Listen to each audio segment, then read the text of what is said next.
this video, we're going to create sound effects, and in the next video, Liam will bring you through the process of implementing those sound effects inside of your game. This is really going to take our game to the next level, and it's actually very fun to do. Now you have two options at this point. Either you can download sounds off the internet, or make them yourself. Here's a list of some great places to download cool sound effects for your games. First of all, you can visit the website freesounds.org, which is filled to the brim with free sounds and musics for you to download and use for your projects. Audioblocks is another awesome website you can use to find sounds. If you can't find what you're looking for on those two websites, you can also try YouTube's audio library. There's really a ton of great places to find sounds and music for your game. However, there are some downsides to doing this. First of all, the sound effects you download may not really fit your game world.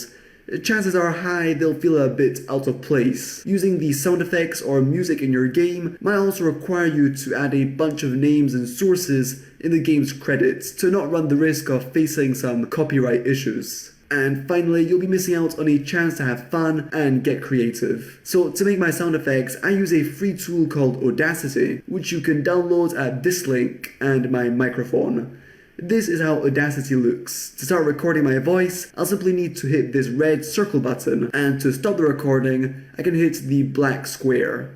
Then simply hit the space key or this green button to listen to the recording. Now here's a short list of sound effects I would like to create. One for when the player shoots a fireball, a couple for when enemies die to not make their death sound too repetitive and boring, a sound effect when the player picks up a weapon or health boost, and a few sound effects for the boss character while he fights the player. Now I'll hit record and try making a believable sounding fireball with my mouth. You'll probably have to try this several times.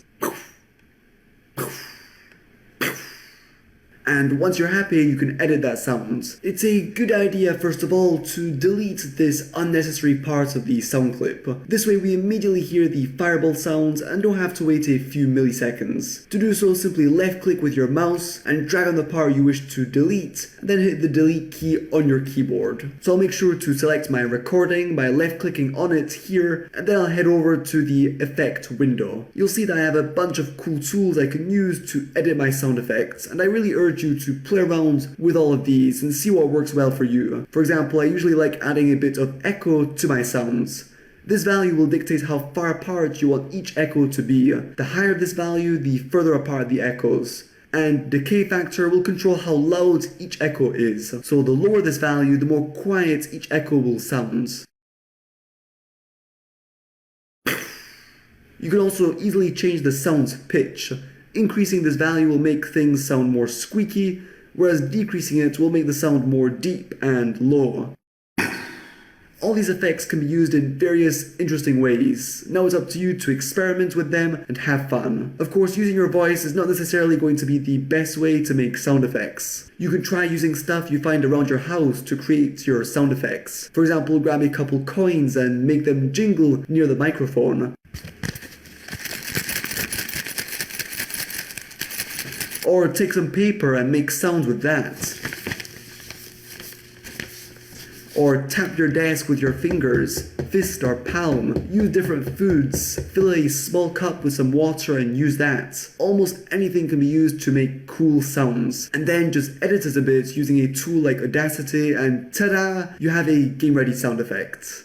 And like for everything, don't stress about making the perfect sound effects. It's okay if they aren't very good. You can always come back later and change them all up, or have some SFX artist or musician help you out. But in the meantime, having mediocre sound effects is a lot better than no sound effects at all. So once you're happy with your sound effect, you can head over to File and simply export the audio into your Unity project.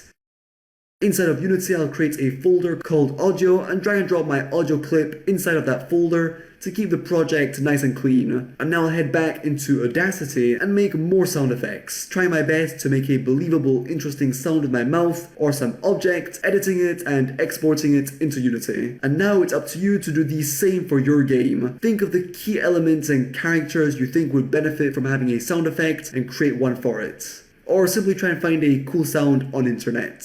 Note that creating music for your game is beyond the scope of this course. So if you know how to create musics, awesome, make one for your game. If not, why not collaborate with someone? Try asking on the course's Discord server if there's any musician who would like to work with you on your project. Or simply try finding a cool music that fits your game on internet. Once that's all done, it's time to implement your sounds, which is exactly what you'll do in the next video with Liam.